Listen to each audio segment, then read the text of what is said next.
산업시대 이전에 사람에게 요구되는 능력은 힘이었습니다.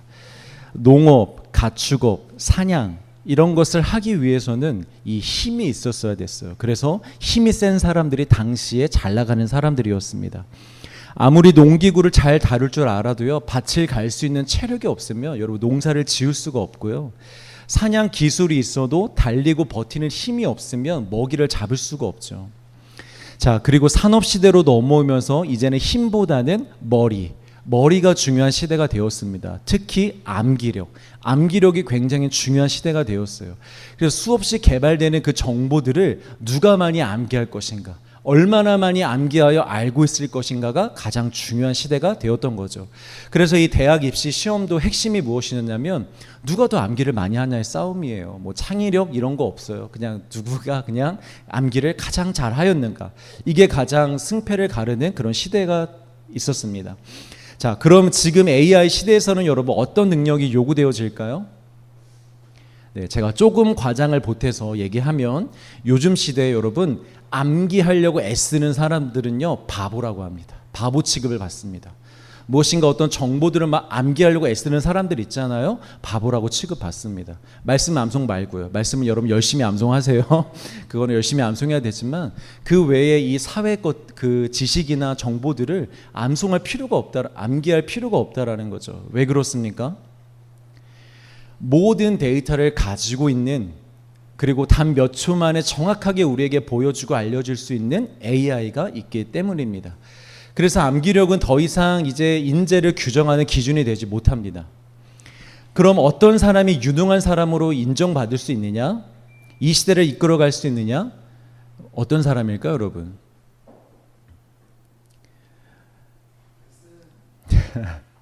네, 질문을 잘하는 사람입니다. 누구에게? AI에게. AI에게 질문을 잘하는 사람이 오늘날에는 인재상이라고 합니다. 왜냐하면 이 질문의 수준에 따라 얻어낼 수 있는 정보의 깊이가요 매우 다릅니다. 피상적인 질문만 던지면 AI도요 피상적인 질문만 답해줍니다. 그런데 AI에게 굉장히 디테일하고 날카롭고 본질을 꿰뚫는 질문을 하잖아요. 엄청난 정보도 그 안에서 얻어낼 수가 있다라는 거죠. 또한 질문의 방향에 따라 다른 결론에 도달하기도 합니다. 올바른 질문을 하면 올바른 답을 얻지만 또 엉뚱한 질문을 하면 또 엉뚱한 답을 얻기도 합니다. 그래서 요즘에 어떻게 질문할 것인가에 대한 연구와 강의가 아주 활발하게 이루어지고 있죠. 그리고 실제로 구글이나 애플이나 아마존 같은 세계적인 기업들도요, 직원을 채용할 때 정답을 맞추는 능력을 보기보다는 질문하는 능력을 본다고 합니다. 어떻게 질문할 것인가, 질문을 센스 있게 잘할 수 있는가를 더 본다고 하는 것이죠. 자, 이 모든 것이 가능한 이유가 무엇이냐? 왜 사회가 지금 이렇게 돌아가고 있느냐? AI가 모든 정보를 다 가지고 있고 그 정보들로 계산할 수 있는 능력이 있기 때문입니다. 자, 여러분, 우리 신앙인들에게도 이 질문의 능력이 굉장히 필요합니다. 오해하지 마십시오, 여러분. AI에게 질문하라는 거 아닙니다.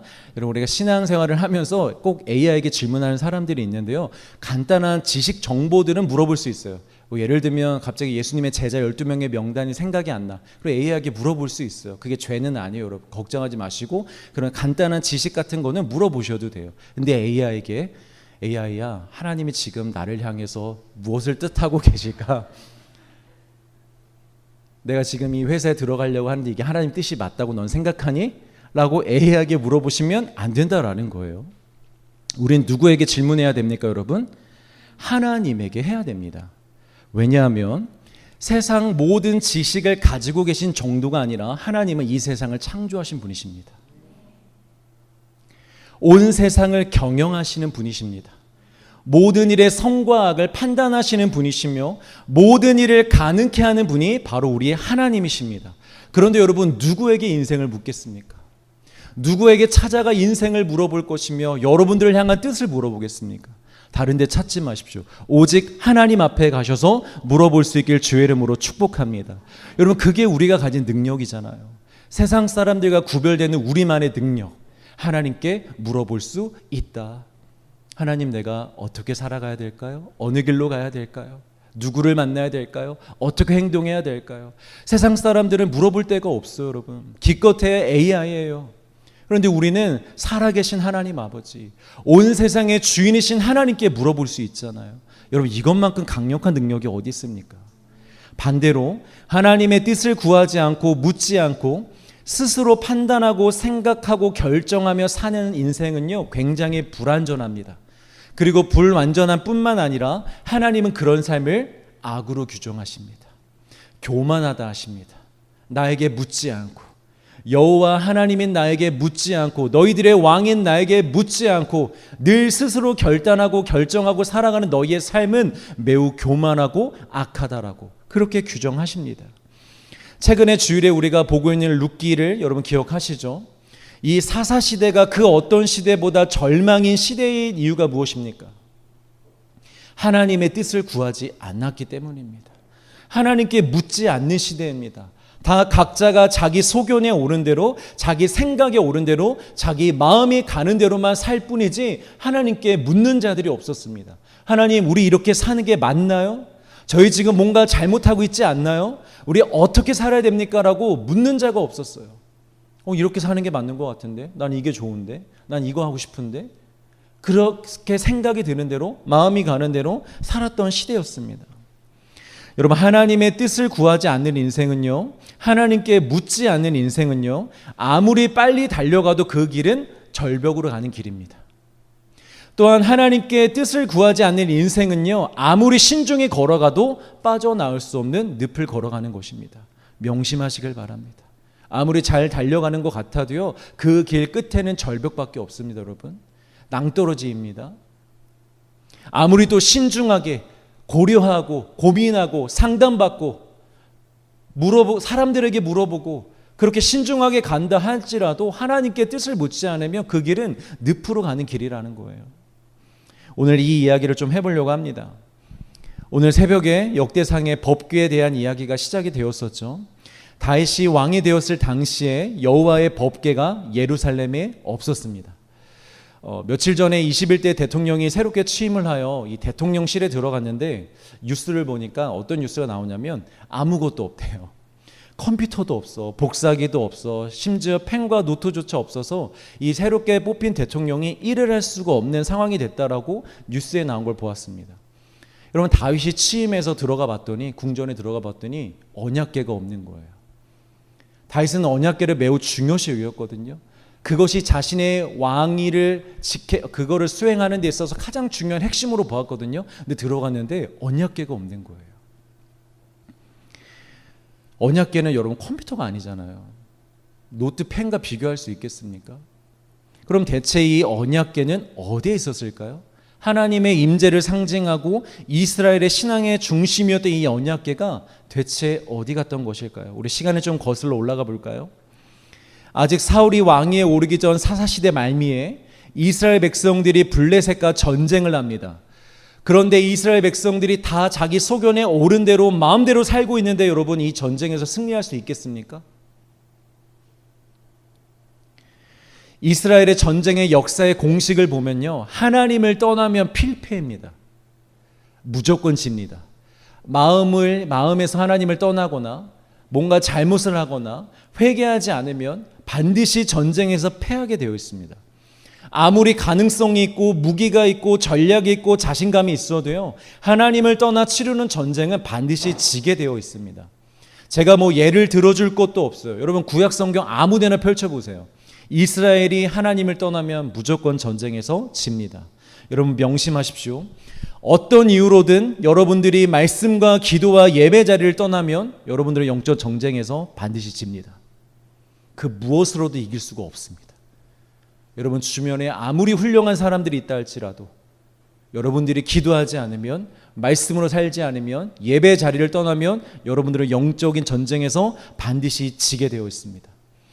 야근하고 아프고 이런 상황들 때문에 못하는 경우들 말고요, 올 수 있으나, 할 수 있으나, 볼 수 있으나, 기도할 수 있으나 마음이 떠나버려서 하지 않을 때, 할 수 있음에도 불구하고 내 마음이 하나님을 떠나서 귀찮고 딴 거 하고 싶고 그냥 안 하고 싶은 그런 마음으로 여러분 하지 않는 걸 말하는 거예요.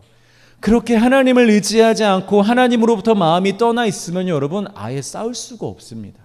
이길 수가 없습니다. 아니나 다를까 블레셋에게 완패를 당합니다. 우리 4장 2절 말씀을 같이 읽습니다. 시작.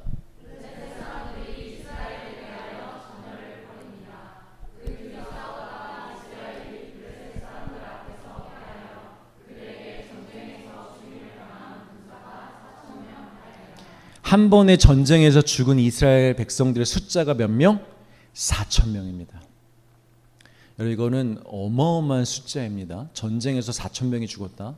뭐 우크라이나 러시아 전쟁에서도요. 뭐 10명 정도만 그렇게 돼도 여러분 뉴스에 크게 나오잖아요.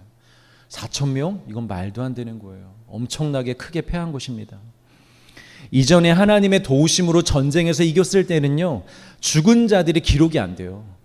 하나님의 말씀을 잘 듣고 하나님의 편에 서서 전쟁에 나가서 승리하잖아요. 그러면 죽은 자가 기록이 안 되어 있어요. 그 말은 무슨 말이냐면 정말 단 한 명도 죽지 않았던가 그 수가 매우 작았기 때문에 언급되지 않는 거예요. 성경에도. 그런데 하나님을 의지하지 않고 전쟁에서 패하면 여러분 이렇게 크게 지는 것입니다. 이렇게 큰 피해를 입습니다. 여러분 우리는 보통 영적 전쟁에서 지는 것을 무슨 게임에서 한판 지듯이 이휴 나 오늘 또 졌어 하면서 이렇게 가볍게 여기거나 난 아직 연약해 유유 이러면서 자기를 탓하면서 양심은 있는 척 불쌍한 척 얼렁뚱땅 넘어가려고 하는 경우들이 있는데 여러분 우리가 이것을 결코 가볍게 봐서 안 된다라는 거예요. 영적 패배는요. 그 싸움이 크든 작았든 우리 영혼에 굉장히 큰 타격을 줍니다. 작은 싸움이었다 할지라도 우리가 영적으로 한번 패하잖아요. 그 영향력은 우리 영혼에게 굉장히 크다는 것입니다. 물론 그리스도의 완전한 사랑이 있기 때문에 회복의 가능성은 있지만 우리가 주님께로 돌아가면 그 또한 회복할 수 있지만 그 회복하는 과정에서 우리 영혼이 매우 힘들다라는 거예요. 고통한다라는 거예요. 내가 못 느껴도. 여러분들이 나는 괜찮아, 안 괜찮아. 여러분들 입술로는 막 괜찮다 하는 말하는 사람들이 있는데요. 목회자의 관점에서 하나님이 주시는 마음들이 있거든요. 보여주시는 것들이 있거든요. 안 괜찮아요. 영적으로는 너무 고통하고 있고 메말라 있고 죽어가고 있는 사람들이 너무 많다라는 거예요. 본인이 모를 뿐이지. 당사자가 못 느낄 뿐이지. 여러분 작은 것에 충성하는 것도 필요하지만 작은 패배에도 민감한 신앙을 가지시길 주의 이름으로 축복합니다. 작은 패배 여러분 너무 쉽게 허락하지 마세요. 작은 패배라고 여러분 반복하게 내버려 두지 마세요. 별건 아닌 것 같지만 여러분 그것이 여러분들의 영혼을 삼켜버립니다. 이것쯤이야. 이런 거는 뭐 괜찮겠지. 이런 것들이 우리 영혼을 삼켜버리는 거예요. 여러분 보십시오. 나중에 가서 후회하십니다. 자, 큰 패배를 당한 이스라엘 백성들이 당황을 합니다. 그래서 장로들이 모여서 회의를 하는데 이런 결론을 내립니다. 사무엘상 4장 3절 시작.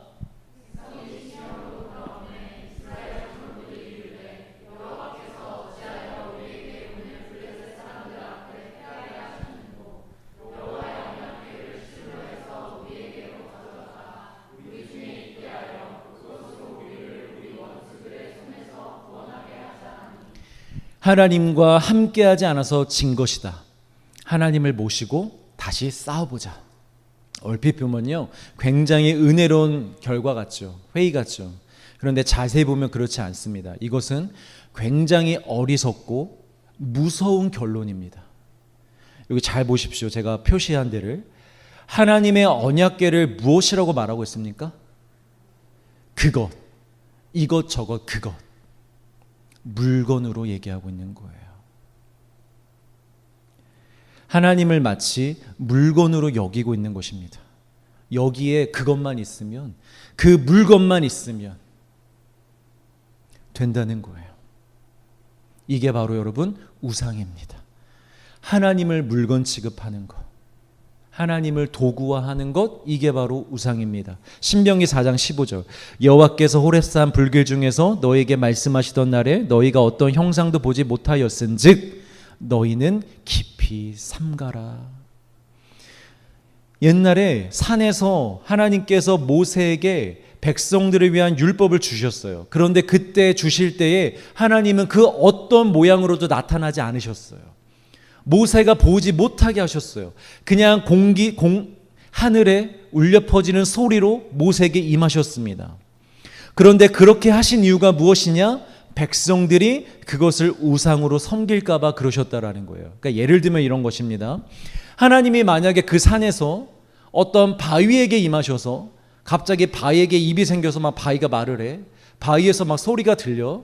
그러면 사람들이 그걸 어떻게 할까? 그 바위를 뽑겠지. 땅을 파가지고 그 바위를 뽑아다가 수레에다 실어서 그들이 가는 곳마다 그 바위를 들고 다니겠지. 왜? 그 바위는 하나님이니까. 그 바위에서 하나님이 역사하셨으니까 이건 하나님이에요 하면서 그 바위를 가져다가 섬겼을 거예요. 여러분, 그것이 바로 우상입니다. 그래서 하나님이 이렇게 얘기하시는 거예요. 내가 어떠한 형상으로도 나타나지 않은 이유를 깊이 한번 생각해봐, 얘들아. 그러니 절대 어떠한 형상도 만들지 마. 다 우상이야. 여러분, 하나님이 아닌 다른 신들만 우상이 아니고요. 우리가 하나님을 생각하고 있어도 내 머릿속으로는 하나님을 위하고 하나님께 기도한다라고 생각하고 있어도 우리가 살아계신 하나님을 전인격적으로 대하지 못하고 그분과의 올바른 관계를 맺지 못하면서 그분을 나의 틀 안에 가두고 내 기준과 내 방식으로 섬기려고 시작할 때 하나님은 더 이상 하나님이 아니라 우리의 우상이 되어버립니다. 우리가 하나님이라고 고백한다 할지라도, 내가 하나님으로 생각하여 기도한다 할지라도 하나님과의 관계는 없으면서 하나님과 전인격적으로 대하지 않으면서 어떠한 형식과 방법과 그런 물건을 가지고 우리가 그것을 하나님으로 여긴다면 그거 우상이 된다라는 거예요. 예를 들면 여러분, 직분이 우상이 될 수 있습니다. 이 목사라는 직분을 가지고 마치 다 이룬 것처럼 기도도 안 하고 하나님과 교제도 없고 성령의 충만한 임재도 없으면서 나는 목사니까 니들은 다 성도야, 어디서 까불어. 다 내 밑으로 조용해 막 이렇게 하고, 그러면 그 직분이 우상이 된다라는 거예요. 목사니까 하나님이 내 인생 책임져 주시겠지, 나를 인도해 주시겠지, 다 형통케 해 주시겠지, 이렇게 생각하는 건 목사를 우상으로 생각하는 것입니다. 여러분, 또한 우리의 열심이 우상이 될 수 있고 새벽 기도가 우리의 우상이 될 수 있고 여러분들이 개척교회의 성도로서 다니는 것도 여러분 우상이 될 수 있습니다. 난 남들과 달라. 난 개척교회의 성도야. 이 어려운 시대에 개척교회 성도로 다니고 있어. 우리가 만약 이것을 자랑으로 생각한다면 크게 우리에게 우상이 될 수 있다라는 거예요. 결론, 내가 오늘 하나님과 성령 안에서 살지 못하면서 그저 이런 것들을 하고 있으니 내 삶은 안전하며 만족하다고 느끼게 하는 것들, 여러분, 그것들이 가장 무서운 우상인 줄 믿으시길 바랍니다. 자, 그 결과 이스라엘 백성들은요, 언약궤를 빼앗기게 됩니다. 거룩한 물건을 거룩히 사용하지 않으면 하나님이 빼앗아 가십니다. 여러분들이 앞으로 받으실 은사, 사명, 이런 것들을 여러분들에게 맡겨주신 거잖아요. 근데 그런 것들을 여러분들이 거룩히 사용하지 않으면 하나님이 빼앗아 가십니다. 그 촛대를 옮기십니다. 그 사명을 다른 사람에게로, 그 은사를 다른 사람에게로 옮기십니다. 여러분, 우리가 그것을 보면서 하나님을 원망할 필요가 없습니다. 내가 잘못 사용하고 있는데 우리가 계속 가지고 있는 것보다 빼앗기는 게 우리에게 더 은혜입니다. 원망하지 마십시오. 그럴 때는 뭐 하는 거냐면 원망이 아니라 회개하는 것입니다. 돌이키는 것입니다. 그렇게 해서 언약궤는 원수의 땅 블레셋에게 빼앗기게 됩니다. 그런데 이 언약궤가 블레셋에 갔더니 어떤 일이 벌어졌습니까? 다곤 신전에 모셨는데 이 다곤 신상이 언약궤 앞에서 그냥 뚝 하고 떨어지잖아요. 그래서 목이 잘려나가고, 그래서 그 땅에 막 종기가 임하고 재앙이 내리면서 블레셋 사람들이 야, 이거 다 치워라, 이거 그냥 이스라엘 백성 돌려줘라, 이것 때문에 우리나라 망하겠다 하고 이스라엘로 다시 돌려보냅니다. 그런데 이 언약궤가 원래 있어야 될 예루살렘 성까지는 곧장 오지 못합니다. 기앗 여아림이라는 동네에 약 20년 동안 묻혀 있게 됩니다. 그 이유가 무엇이냐면 이스라엘은 아직까지도 언약궤를 제대로 섬길 수 있는 준비가 되어 있지 않기 때문입니다. 그들은 여전히 언약궤 자체를 하나님으로 생각하고 있습니다. 언약궤만 가지고 있으면 된다고 생각하고 있기 때문에 하나님이 허락하지 않는 것입니다. 여러분, 하나님이 우리에게 뭔가 허락하지 않는 이유는 아직 우리가 감당할 수 없기 때문이에요. 조르지 마세요. 여러분, 기도하세요. 여러분들이 준비된 사람들이 되기를 위하여 기도하시길 바랍니다. 준비만 되면 하나님이 주실 줄 믿습니다. 여러분, 목회도 그렇더라고요. 왜 나에게는 이런 열매들이 없고 이렇게 없을까라고 고민할 것들이 없습니다. 목사가 준비되면 하나님이 보내시더라고요. 할렐루야. 여러분들의 삶 가운데서도 하나님이 여러분들이 준비만 된다면 뭐든 주실 것입니다. 여러분들의 필요를 채워주실 줄 믿으시길 바랍니다. 자, 정리해보면 이스라엘이 전쟁에서 패하고 수십 년간 영적으로 헤매게 된 이유는 결국 언약궤 문제가 아니라 언약궤를 대하는 백성들의 신앙의 문제였고 백성들의 마음의 문제였던 것입니다. 언약궤가 없는 것이 문제가 아니라 언약궤를 대하는 백성들의 신앙의 태도가 문제였다라는 거예요. 자, 새벽에도 말씀드렸지만 자기 객관화가 매우 중요합니다. 특히 우리의 삶에 밀려 들어오는 문제를 만날 때에는 이 자기 객관화가 절대적으로 필요합니다. 문제의 원인과 근원을 잘 찾아야지 여러분 문제를 풀 수 있지 않겠어요? 그런데 자기 객관화가 안 되면, 그래서 자신의 모습을 하나님의 관점에서 보지 못하면 우리에게 오는 문제를 여러분 해결할 수가 없는 거예요. 조금 민망하지만 여러분들보다 나이 차이도 얼마 안 되는 제가 인생을 조금 더 살아보니 나를 힘들게 하는 문제의 90% 이상이 내 안에 있더라고요. 그냥 하는 말이 아닙니다. 정말 기도할 때마다 느낍니다. 기도할 때마다 이런 고백이 나옵니다. 처음에는 하나님, 저 이것 때문에 힘들어요. 이것 좀 해결해 주세요. 이것 때문에 머리가 아파요. 라고 기도를 시작하거든요. 그런데 기도의 끝에 항상 어떤 기도가 나오냐면 하나님, 용서해 주세요. 하나님, 죄송합니다. 제가 몰랐고 제가 교만했고 제가 잘못했습니다. 저의 문제입니다. 라는 기도가 꼭 나옵니다. 물론 여전히 제 육신의 눈에는 환경과 사람이 문제처럼 보이지만 이 문제를 풀 수 있는 핵심 키, 그 열쇠가 들어가는 구멍은 상황에 있지 않고 환경에 있지 않고 저에게 있더라고요. 저에게 닥친 모든 문제를 풀 수 있는 하나님께 주시는 그 키에 딱 맞는 구멍은 밖에 있는 게 아니더라고요. 다 제 안에 있더라고요. 저만 바꾸면 되겠더라고요. 저만 고치면 되겠더라고요. 저만 바로 서면 다 되겠더라고요. 여러분, 이것이 저에게만 해당되는 것이겠습니까? 우리 모두에게 해당되는 줄 믿으시길 바랍니다. 여러분, 누굴 원망할 것도 없고 환경을 탓할 것도 없습니다. 자기 자신을 보십시오. 하나님의 말씀으로 예수 그리스도의 십자가의 보혈의 피로 우리 자신을 보십시오. 우리 안에 어떤 구멍이 있고 어떤 문제가 있는지. 그것만 풀리잖아요. 여러분, 자유함이 임합니다. 문제가 여전히 존재하지만, 상황은 여전히 똑같지만 이 안에서 문제가 풀려버리면, 아, 진짜 문제는 이거였구나, 이것만 풀리면 되는구나 라는 답을 얻으면 여러분, 그것만큼 우리의 영혼에 자유가 임하는 것이 없습니다. 부끄러워하지 마십시오. 내 안에 문제가 있다고 발견되는 것을 부끄러워하지 마십시오. 수치스럽게 여기지 마십시오. 그것이 우리에게 임하는 가장 큰 은혜인 줄 믿으시길 바랍니다. 날마다 말씀 안에서 우리 자신을 비추시길 주의 이름으로 축복합니다. 자, 다시 말씀으로 와서 새롭게 왕이 된 다윗은 문제를 정확히 파악하고 있습니다. 우리 13장 3절 오늘 본문 말씀 다시 한번 읽습니다. 시작.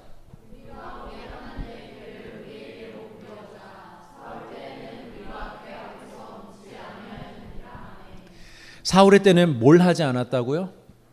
궤 앞에서 묻지 않았대요. 즉 왕으로서 나라의 소중 대사를 놓고 하나님의 뜻을 묻지도 않았고 늘 언제나 자기 마음대로 자기 판단대로 결정하고 행했다라는 거예요. 누가? 사울이. 실제로 그랬죠. 사울은 왕으로 있는 기간 내내 하나님께 물어본 적이 거의 없습니다. 뭐 이전에 하나님과 직접 대화해 본 적이 거의 없었고 언약궤도 없다는 점을 감안해줘도 당대 최고의 선지자 사무엘이 옆에 있었잖아요. 사무엘은 하나님과 이 대화가 너무 잘 되던 사람이었어요. 그러면 사무엘에게라도 물어봤어야죠. 사무엘에게라도 하나님의 뜻을 물어보고 이 나라를 어떻게 운영해야 되는지를 물어봤었어야죠. 그런데 이 사울은 이 선지자에게조차도 그 뜻을 묻지 않습니다. 이게 무슨 말이겠습니까? 처음부터 하나님께 묻고자 하는 마음이 애초에 없는 것입니다. 방법은 있었는데, 물어볼 수 있는 길은 있었는데 사울이 물어볼 마음이 없는 거예요. 그래서 묻지를 않은 것입니다. 물론 유대인으로서 율법은 어느 정도 잘 지키며 살아왔지만 왕으로서는 자기 상황에 맞춰서 자기가 판단하고 자기가 결정하고 행하려고 했던 것입니다. 자, 그런데 이 모습을 세상의 관점에서 보면 사울의 선택과 결정들이 나름 의미는 있어 보이긴 합니다. 여러분, 세상에서는 어떤 리더십이 인정받는 리더십입니까? 세 가지. 일단 첫 번째, 판단력이 빨라야 됩니다. 이 사회가 돌아가는 거에 대해서. 여러분, 회사에 그렇지 않아요? 여러분, 직장 상사들이 판단력이 빨라야지 좋지 않아요? 이 세상이 어떻게 흘러가는지, 이 회사가 어떻게 흘러가는지, 문제가 어떻게 생겼는지 이 판단을 빨리 하지 못하면 문제가 생기는 거예요. 그리고 두 번째, 융통성이 필요합니다. 고지식하면 안 돼요. 이 변화하는 시대에 맞춰서 융통성도 있어야 돼요. 세 번째, 상황을 통제하는 리더십이 있어야 됩니다. 그런데 문제가 발생했는데 무슨 문제인지 리더가 파악도 못하고 있고 원리 원칙만 따지고 있고 아무것도 안 하는 리더십이 있다고 생각해 보십시오. 여러분, 그런 회사에 다니시겠습니까? 여러분, 그런 교회에 다니시겠습니까? 목사가 막 그렇다면 여러분 그 교회 다니시겠습니까? 그런 리더십은 사회에서 인정받지 못하는 리더십이에요. 자, 그런 관점에서 한번 사울을 보십시오. 약속한 날이 되었는데 사무엘이 나타날 기미가 보이지 않자 빠르게 판단을 합니다. 야, 이거 이러다가 사무엘이 늦을 수도 있겠구나. 그러면 제사도 못 지내고 전쟁을 하게 될 수도 있겠구나. 야, 이거 위기다. 안 되겠다. 이러다가는 백성들이 두려워서 다 도망갈 수 있겠다. 여봐라, 번제와 화목제물을 빨리 가져오너라. 융통성 있게 빨리 실행으로 옮깁니다. 내가 제사를 드릴 것이라. 오, 전하, 좋은 생각이십니다 하면서 그를 따르는 사람들이 냅다 제물을 갖다 드립니다. 빠른 판단력, 융통성, 상황 통제 다 보여주는 완벽한 리더십입니다. 또 두 번째, 사울이 잘못했던 걸 생각해 볼까요? 금지된 전리품을 챙긴 사건을 하나님만 딱 빼고 리더십의 관점에서 보자고요. 그 상황을. 여러분, 국민들이 대통령에게 가장 바라는 것이 무엇입니까? 우리나라뿐만이 아니라 전 세계 대통령제를 하고 있는 백성들, 국민들이 자기 나라 대통령에게 가장 바라는 것이 무엇이겠습니까, 여러분? 도덕성입니까? 물론 중요하죠. 도덕성에 문제가 있으면 용서할 수 없습니다. 그런데 국민들이 대통령에게 가장 바라는 첫 번째는 무엇이냐면 죄를 안 짓는 착한 대통령이 아닙니다. 국민들이 가장 원하는 것은 나라를 이롭게 하며 국민들에게 이익을 줄 수 있는 사람입니다. 도덕성도 중요하지만 착하기만 하면 그게 무슨 대통령이겠습니까? 나라를 이롭게 하며 국민들에게 이익을 줄 수 있는 사람, 그 사람이 여러분 대통령이 되어야 되겠죠. 물론 그렇다고 도덕을 무시하면 안 되죠. 도덕적으로도 준비가 되어 있어야죠. 법적으로도 경제적으로도 문화적으로도 조금이라도 도움이 되고 이익이 되어야 합니다. 세상에서는 그런 리더십을 원합니다. 여러분, 월드컵과 올림픽 같은 그 큰 대회를 유치하면 그 도시와 나라에 막대한 수입이 창출되기 때문에 이 유치 경쟁이 굉장히 치열하잖아요. 마찬가지 원리로 이 당시에 전쟁에서 승리하잖아요. 그럼 그 전리품으로 챙기는 것이 나라에게 있어서는 굉장히 유익했어요. 큰 이익을 볼 수 있는 그런 거였어요. 그래서 각 나라들마다 조금의 인명피해를 감수하더라도 전쟁을 하는 거예요. 나라를 더 넓히기 위하여, 더 많은 재산을 얻기 위하여, 전리품을 통하여. 그래서 전쟁을 하는 것입니다. 그런데 이왕 전쟁에서 이겨서 사울이 전리품을 챙겼는데 백성들의 입장에서는 여러분 좋은 것 아니겠습니까? 야, 역시 우리 왕 이 계산이 빨라. 전리품 하나도 놓치지 않고 좋은 것들은 다 챙겨서 우리나라 곳간에 두고 우리나라를 부강하게 만들고 있잖아 하고 인정받을 수 있는 부분이긴 합니다. 그러나 여러분, 우리가 반드시 기억해야 될 것이 있습니다. 하나님의 백성 그리스도인들은 좋은 생각과 좋은 마음으로 사는 사람들이 아닙니다. 우리는 좋은 사람이 되고 좋은 리더십이 되는 것이 우리의 사명이 아니라는 거예요. 여러분, 우리는 그 이상의 존재들로 부르심을 받았습니다. 좋은 사람으로 부르심을 받은 게 아니라, 좋은 리더십이 되라고 부르심을 받은 것이 아니라 거룩한 사람들로 부르심을 받은 줄 믿으시길 바랍니다. 거룩한 하나님의 백성으로서 거룩하신 하나님의 뜻을 따라 그의 말씀을 따라 살도록 부르심을 받은 게 바로 우리의 존재입니다. 그래서 많은 자유가 주어지고 그래서 자유롭게 살 수는 있지만 우리에게 가장 중요한 것은 언제나 하나님의 통치입니다. 하나님께서 정해주신 그 뜻과 말씀 안에 거해야 됩니다. 그 하나님의 울타리를 벗어나고서는 여러분 우리는 살 수가 없습니다. 여러분, 사람들에게 인정받는 것보다 하나님의 기쁨이 되는 인생을 사시길 주의 이름으로 축복합니다. 여러분, 사람들에게 인정받으려고 사는 것만큼요 헛된 삶이 없습니다. 사람들에게 인정받는 삶은요 우리의 영혼에 굉장히 마이너스적인 삶입니다. 여러분, 하나님으로부터도 멀어지고요 우리 영혼은 메말라 가는 엄청난 안 좋은 일입니다. 그런데 그 일을 우리는 왜 이렇게 열심히 하려고 합니까? 왜 이렇게 우리가 길을 쓰고 하나님과 멀어지려고 하고 우리 영혼을 메마르게 만들고 있습니까? 여러분, 사람들이 다 좋아하는 사람이 되려고 노력하지 마시고 거룩한 사람이 되시길 바랍니다. 사람들이 인정하는 훌륭한 리더십이 되려고 하지 마시고요 하나님께서 기뻐하시는 거룩한 종이 되시길 바랍니다. 그게 진짜 리더입니다. 할렐루야. 자, 그런데 사울이 이걸 놓쳤어요. 하나님을 놓쳐버렸어요. 사람들 눈치 보느냐고, 사람들에게 인정받는 왕이 되고자 이것을 놓쳐버린 거예요.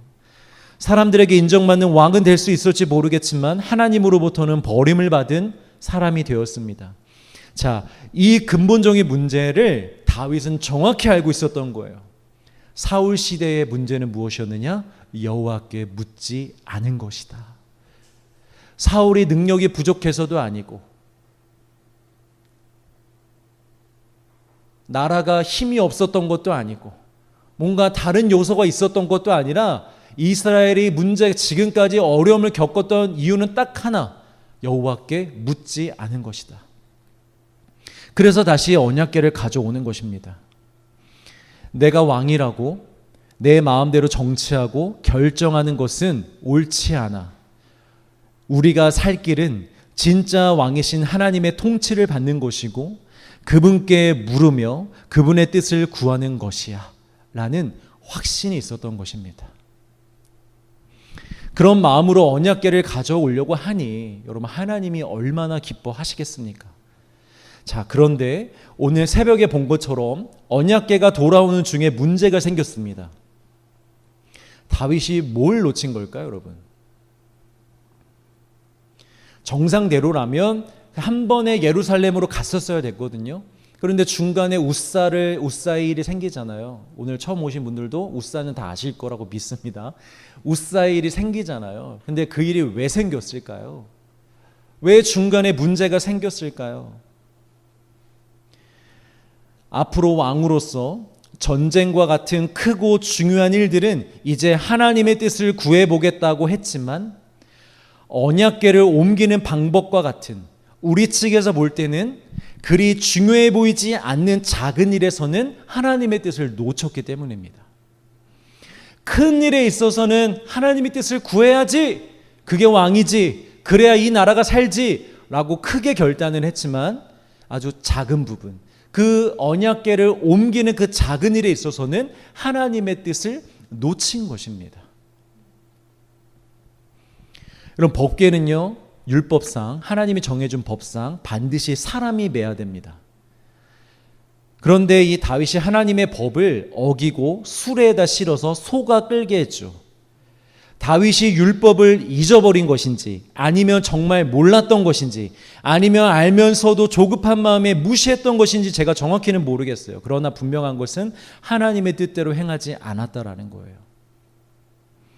여러분, 이것이 우리가 가장 많이 하는 실수입니다. 우리는요, 다들 큰 문제에 있어서는 기도합니다. 여러분, 여기서 결혼에 대해서 기도 안 하시는 분, 미래에 대해서 기도 안 하시는 분, 직장에 대해서 기도 안 하셨던 분, 관계의 문제에 대해서 기도 안 하는 분, 경제적인 문제에 있어서 기도 안 하시는 분 없어요. 우리는 큰 문제에 있어서는 열심히 기도합니다. 하나님의 뜻을 구합니다. 형식적으로라도 하나님의 뜻을 구하는 기도를 합니다, 우리가. 그런데 하나님이 이미 우리에게 분명히 말씀해 주시고 보여주신 것들, 성경에 기록된 말씀에 대해서는 우리는 대부분 무시하거나 외면하거나 잊어버릴 때가 많다라는 거예요. 앞으로 내가 살아가는 내 인생에 있어서 하나님의 도움이 필요한 부분에 있어서는 굉장히 간절히 하나님께 뜻을 구하며 기도하지만 이미 우리에게 주신 하나님의 뜻, 성경에 대해서는 우리가 무시하고 외면할 때가 너무 많다라는 거죠. 내 미래를 향한 하나님의 뜻은 어떻게든지 우리가 듣고 싶어하고 알고 싶어하면서 먼저 그의 나라와 그의 의를 구하라는 말씀은요, 아무리 여러분들이 성경을 들어도요, 현실을 핑계로 선택적으로 우리가 기억을 안 하잖아요. 여러분, 얼마든지 우리 기억할 수 있어요. 여러분, 직장에서 살면서 먼저 그의 나라와 그의 의를 구해야지, 여러분들의 의지만 가지시면 얼마든지 그거 생각해서 기도할 수 있다고요. 근데 우리가 선택적으로 그거를 기억해내지 않을 때가 얼마나 많습니까? 지금은 이게 중요해, 이거 빨리 마무리 짓자, 지금 내가 코가 석자인데 지금 그거 기도할 때야, 내 인생이 먼저, 이거 먼저 자리 잡고 이거 먼저 안정이 되면, 그게 뭐예요? 알면서도 외면하는 거예요. 그러니까 큰 뜻은 잡으려고 하면서 작은 건 놓치는. 또 어떤 것이 있을까? 내 배우자가 누가 될지는 그렇게 알고 싶어 하면서 내가 내 몸과 같이 섬겨야 할 사람들에 대해서는 우리는 외면할 때가 많아요. 하나님은 분명히 내 이웃을 내 몸과 같이 섬기라고 하셨고 가장 연약한 자들, 작은 자들을 섬기라고 하셨는데, 우리는 배우자나 나의 인생에 도움이 될 사람들에 대해서는 굉장히 관심이 많은데 우리 주변의 약자들에 대해서는 그렇게 관심이 없어요. 그게 하나님의 말씀을 무시하는 거예요, 여러분. 알면서도 안 보려고 하는 거예요. 외면하는 거죠. 비전과 사명은 그렇게 궁금해하고 그렇게 열심히 구하면서 항상 기뻐하고 쉬지 말고 기도하고 범사에 감사하라는 말씀은 우리는 늘 잊어버립니다. 그 증거가 무엇이냐? 우리는 항상 슬퍼하고 기도는 시험시험하고 범사에는 늘 불평하잖아요. 정확히 반대로 하잖아요. 이럴 때가 더 많잖아요. 잊어버리며 사는 거예요. 여러분, 우리의 인생을 향한 하나님의 뜻은 이미 명확히 밝혀진 줄 인정하시고 믿으시길 바랍니다. 물론 우리 삶에서 하나님의 뜻을 묻고 결정하고 선택해야 되는 영역이 있어요. 그거 너무 중요합니다. 그러나 훨씬 더 큰 비중으로 하나님께서 우리의 인생을 바라보실 때, 야, 너희들을 향한 나의 뜻은 이거야 라고 이미 가르쳐 주신 뜻들이 너무 많다라는 거예요. 그 뜻만 지키며 살기도 이 인생이 너무 짧아요, 여러분. 시간이 없어요. 그것만 우리가 의지하고 그것만 바라보고 그 말씀에만 순종하고 살려고 해도요, 여러분, 인생이 금방 갑니다. 여러분, 먼저 그 뜻을 사모하시고 붙잡으시길 축복합니다. 언약궤를 가져다가 앞으로 치르고 감당해야 할 전쟁에 관하여 묻는 것보다 먼저 되는 것은 이미 기록된 언약궤에 대한 하나님의 뜻을 알고 따르는 것이었습니다. 여러분, 그게 돼야 그 다음이 되는 거예요.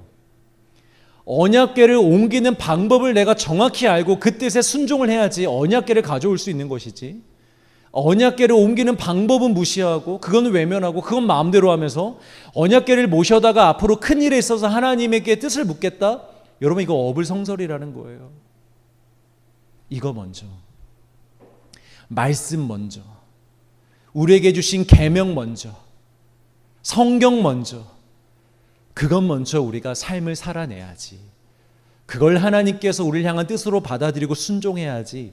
그 다음에 여호와께 질문할 수도 있고 물을 수 있다라는 것입니다.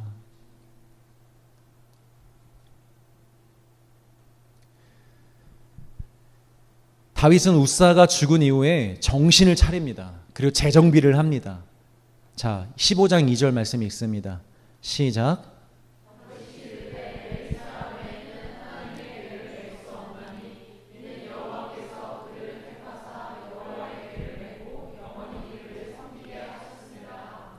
사실 이동 방식만 문제가 있었던 건 아니었어요. 원래 언약궤를 맬 수 있는 사람은요, 레위 지파 사람 중에서도 고앗 자손들만 맬 수 있었습니다. 그런데 이 우사는요, 정확하게 레위 지파라고 나오지도 않지만 추측해 보면 그의 아버지 아비나답을 추측해서 올라가다 보면 레위 지파는 맞는 것 같아요. 그런데 분명히 고앗 자손은 아니었어요. 그러니까 율법이 3개가 어겨진 거예요. 첫째, 사람이 잘못되었어요. 우사가 매면 안 되는 거였어요. 둘째, 방법이 잘못되었죠. 술에 실으면 안 됐었죠. 셋째, 우사가 손을 댔잖아요. 그러니까 3가지의 율법이 어겨진 거였어요. 그러니 죽을 수밖에 없죠. 그러니 이게 멈출 수밖에 없었죠. 자, 그런데 이 실패의 원인을 다윗이 정확하게 캐치해낸 거예요. 모든 것을 하나님의 뜻대로 말씀대로 다시 세팅을 합니다. 그리고 결국 언약궤를 예루살렘으로 다시 가져오게 됩니다. 할렐루야. 사랑하는 성도 여러분, 우리도 실수할 수 있어요, 여러분. 잊어버릴 수 있고요. 또 조급한 마음에 잘못할 수도 있습니다.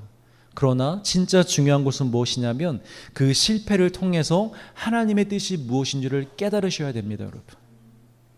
고난 가운데, 실패 가운데, 실수 가운데 그냥 지나가시면 안 됩니다. 하나님의 뜻을 깨달으셔야 됩니다. 하나님의 뜻을 찾으셔야 됩니다. 그렇지 않으면 우리의 고난은 무의미한 고난이 됩니다. 여러분, 우리에게 진짜 필요한 회복은 무엇이냐면 우리의 삶을 다시 말씀으로 세팅하는 것입니다. 이것이 되어야 이 다음이 있습니다, 여러분. 언약궤, 이것이 되어야 언약궤가 의미하는 하나님의 임재가 우리 가운데 임합니다. 그 임재 앞에 우리의 삶도 물어볼 수가 있는 것입니다. 우리 마지막으로 에스겔서 14장 7절 8절을 말씀 같이 읽습니다. 시작.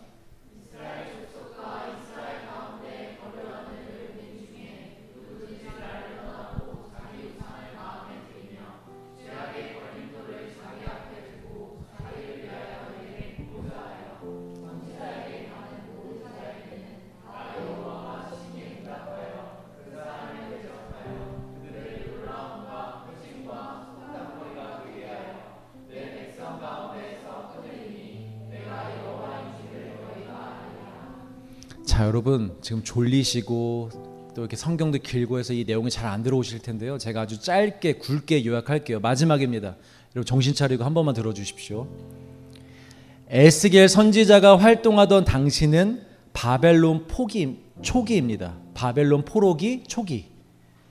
이미 백성들은 오랫동안 하나님을 떠나 마음의 우상을 두고 살았습니다.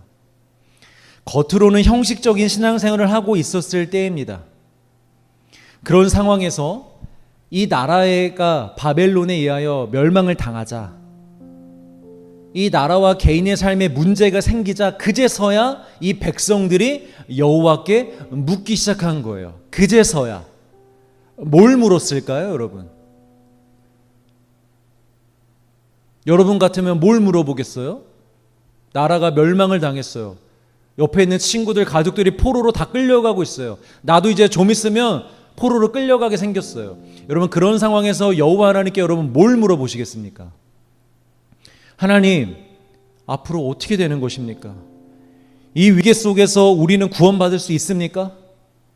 하나님이 우리를 다시 회복시켜 주실 것입니까? 우리의 삶은 나아질 수 있습니까? 하나님, 우리 도와주실 거예요? 여러분 이런 거 물어보지 않았겠어요? 이들도 이런 걸 물어봤다고요. 그런데 이 질문 자체만 보면 문제가 없어 보입니다. 그런데 문제가 가득합니다. 하나님이 보실 땐 이게 엄청난 문제라고 합니다. 마음이 문제라고 합니다. 여전히 우상을 마음에 두고 있으면서, 여전히 그 우상들을 버리기를 아까워하면서, 여전히 그 우상들을 버릴 생각조차 하지도 않으면서 하나님 도와주실 건가요? 함께 해주실 건가요? 그게 언제쯤일까요? 라고 물어보는 그 모습. 14장 3절, 인자야, 이 사람들이 자기 우상을 마음에 들이며 죄악의 걸림돌을 자기 앞에 두었으니 그들이 내게 묻기를 내가 조금인들 용납하랴. 나 그들의 질문에 답해 줄 수가 없다라는 거예요. 계시록 버전으로 말씀드리면 역겨워서 그 질문들을 들을 수가 없다라는 거예요. 대체 그들이 원하는 게 뭐니? 진짜 나를 원하는 거니? 정말 여호와의 하나님의 나라 이스라엘 그 본래의 모습으로 회복하길 원하는 거니? 아니면 그냥 지금 아파서 이것만 해결해 달라고 하는 거니? 내가 그들의 질문에 답을 해줄 수가 없어. 여러분, 우리가 하나님께 많이 묻잖아요. 내 미래, 내 직장, 내 배우자, 내 삶, 지금 겪고 있는 문제, 관계 문제, 하나님 이거 어떻게 해야 됩니까?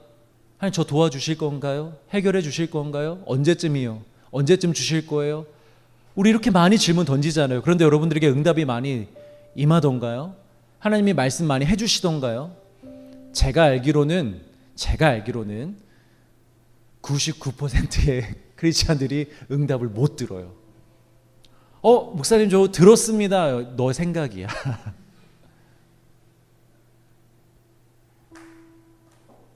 정말이에요, 여러분. 거의 못 들어요. 왜 못 들을까요? 하나님을 향한 우리의 마음이 전부가 아니기 때문이에요. 하나님께 묻고 있는 내 마음이 하나님을 향하여 전부가 아니기 때문이에요.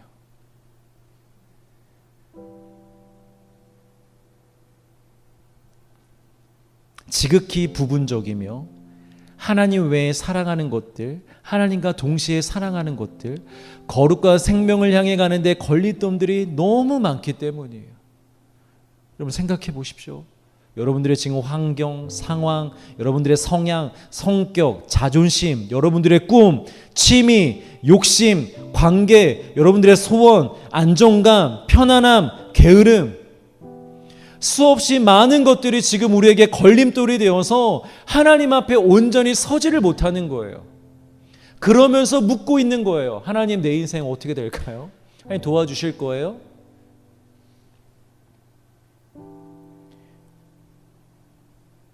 그러니 여러분 하나님이 응답해 주고 싶으셔도 응답해 주실 수가 없는 것입니다. 예수님이 이런 말씀을 하셨죠. 너희가 내 안에 거하고 내가 너희 안에 거하면 무엇이든지 구하라. 그리하면 이루리라. 이걸 여러분 좀 다르게 적용해 볼까요? 내가 너희들에게 전심을 다했는데 너희들이 나에게 전심을 다하여 다가와서 내게 묻는다면 무엇이든지 내가 응답해 줄게. 믿으십니까? 아멘. 믿으시길 바랍니다. 여러분 전심이면 하나님 응답해 주십니다. 여러분들 안에 욕심, 인간적인 생각, 염려, 그 모든 것들 다 내려놓고 하나님, 저 하나님 한 분이면 됩니다. 하나님만을 섬기길 원합니다. 하나님만을 사랑하길 원합니다. 그래서 여러분들이 성경 말씀에 순종하고 늘 거룩한 삶을 살려고 하고 기도하는 삶을 살잖아요. 여러분들의 질문에 응답하지 않으실 게 없으세요? 하나님은 크고 은밀한 것까지 여러분들에게 알려주실 것입니다. 여러분들이 묻는 모든 질문에 답해 주실 것입니다. 왜 지금 이 문제가 나에게 왔는지, 이 고난이 지금 나에게 왜 필요한지, 저 사람에게, 저 영혼에게, 내가 사랑하는 우리 가족에게 왜 지금 이런 일을 하나님께서 허락하셨는지, 해결 방법은 무엇인지, 회복될 것인지 안 될 것인지 우리 하나님이 반드시 응답해 주십니다.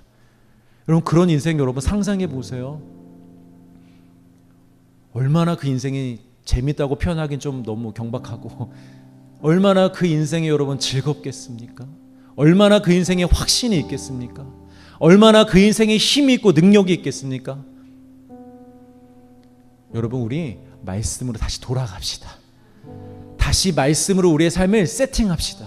다른 거 여러분 해결 방법 아니에요. 어디 가서 여러분 뭘 찾든 여러분 그 해결 방법 아니에요. 성경이 우리의 해결 방법입니다. 말씀으로 돌아가서 말씀으로 우리 삶을 다시 세팅할 때 그 다음 스텝이 있는 것이고 그 다음에 우리에게 부어지는 것입니다. 할렐루야, 할렐루야. 우리 말씀으로 세팅하는 우리 인생 되시길 주의 이름으로 축복합니다.